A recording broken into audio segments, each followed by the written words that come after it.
Tailypo, Folklore from West Virginia, U.S. Not so very long ago, an old man lived by himself in the backwoods of West Virginia.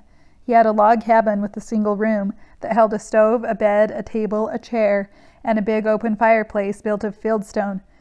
One night the man sat eating a plate full of beans and bread and regretting that he hadn't been able to catch a single fish in the lake behind his cabin or bag a single possum or deer for his supper.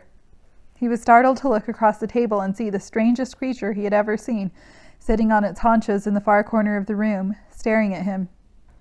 It had jaws like a weasel, ears like a fox, piercing yellow eyes like an owl, a monkey's body, and was covered in bright red fur. But mainly it had a huge long tail that coiled around itself, the way a rattler coils on itself before it strikes.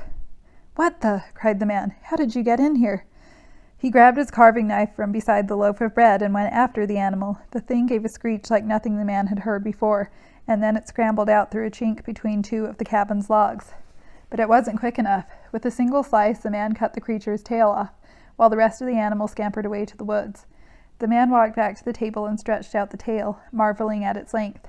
After a few minutes, he decided that meat was meat, and that was what he was hungry for right now.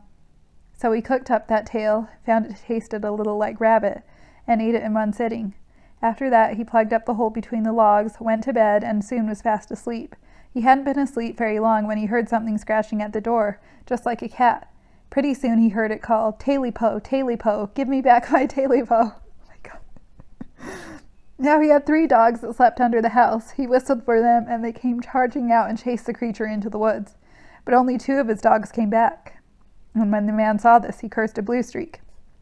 Then he sent the dogs to sleep under the floorboards and went back to bed himself. A short time later, he heard the same clawing at the front door as the creature tried to get in. Then he heard it call through the crack in the door, "Tailypo, Tailypo, give me back my Tailypo." So once again the man whistled for his dogs from underneath the cabin, and they chased the creature all the way down the road, snapping so close behind it that if it still had a tail, it would have lost it to the hounds. The man heard the dogs giving chase until the woods swallowed the sound.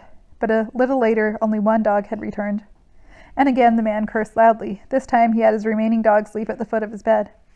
In the smallest hours of the morning he heard something scrambling at the window like a night bird trying to get in. Through the cracked glass he heard, "Tailypo, Tailypo, I've got to have my Tailypo." Quick as he could, he flung the cabin door open and sent his last dog out into the night. He heard the dog charging around the corner of the cabin, and he heard the creature screeching and scrambling away. After that, things were pretty quiet, but the last hound never did return. The man stayed awake a long time listening, but he heard nothing more.